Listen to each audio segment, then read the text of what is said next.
Hi, my name is Zach Greer, and I'm just going to talk about my article that I found on academic success. So, this article was a study done at Nipissing University in Ontario, Canada. It was trying to judge how an academic support environments affect higher learning. So, these academic support environments, they quantified it as whenever like a student would go outside of class for learning opportunities, like a tutoring session, a session with a GA, meeting with a professor, any of that kind of stuff. And so what they did is they kept track of these students, how many times that they went to these types of learning opportunities. And then they would give them like a survey after, just telling them to put the number of like confidence they had in themselves and number of anxiety that they would have. It was on a scale of like 1 to 100. And so then these researchers, they would take that down and they would just compare it as these people kept coming back for more and more meetings. So overall, you had about 384 participants in this study, and only three reported a loss of confidence. Um, they didn't really specify why that was because that wasn't in the survey itself. But with three out of only 384, I don't think it's enough to really say that there's that big of a correlation there. Also, no one reported any increase in their anxiety after attending these sessions. And another interesting thing that these researchers did was they would also keep track of how many of these you went to. After every single one of these meetings, they would give you the same exact survey and they would report changes.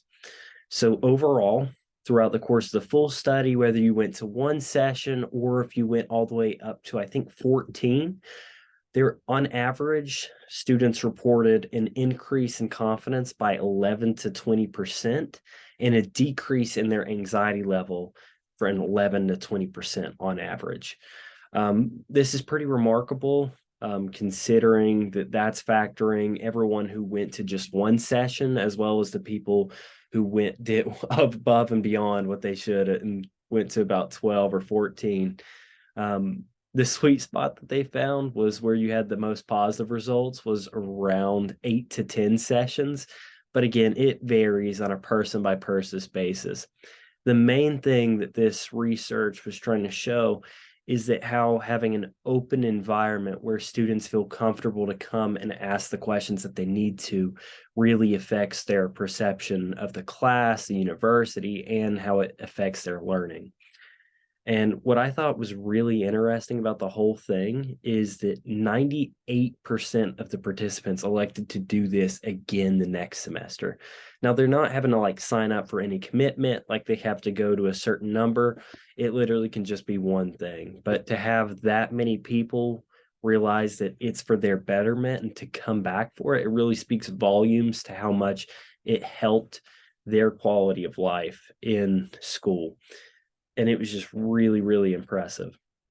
Now, what we can take from this as professionals is we can see how important a good environment is for success. I believe that if these people had a bad experience with their tutors, professors, GAs, whatever it may be, one, they wouldn't have signed up to do it again. But two, I also don't think it would help their confidence at all.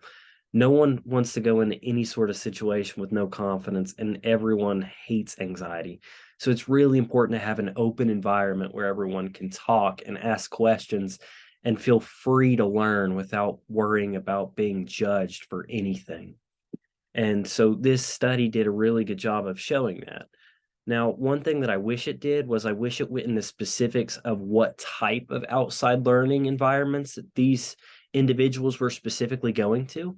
It broke it down by how many of the meetings that they had, but it didn't specify because I know it's different for each individual. I know some would go and seek out a professor or a GA, and others would just go to their tutoring service that their university offered. So I wish there was a little bit more detail on that, but overall, it was really nice to see that these students were going out of their way to get some extra help and that it really benefited them in the long run. Um, Another thing that we can really take away from this is if you want to learn, there are resources out there for you. So ETSU is not going to be completely like Nipissing University in Canada. Things are going to be run a little bit different, but one thing that is common is that there is opportunities to go and to seek that higher learning outside of your normal classes. So if you're struggling with anything whatsoever, based on this study, you should go out and do the extra work because it's really beneficial for you. And it can be a little bit nerve-wracking at times, but I think after you get over that first meeting, it'll go a lot smoother.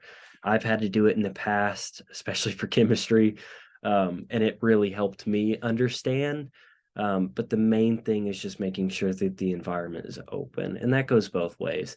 If you go into the session with a closed mind and not really worrying about learning, and you're got all kinds of other issues, then you're not going to get anything out of it. And I think that may have been what happened with those three people who reported it. I think they were probably just participating in the study to either get paid or some type of credit that they needed, and they weren't really trying to improve their confidence any. I think they were just going in because they had to. And I think they're probably in the 2% that didn't elect to continue this going forward. But yeah, overall, it was a great study. Like I said, I wish it went into a little bit more detail of the specifics of these types of meetings, but it really was phenomenal at showing the importance of an open environment and how these extra learning opportunities can really benefit students. And thank you and have a good evening.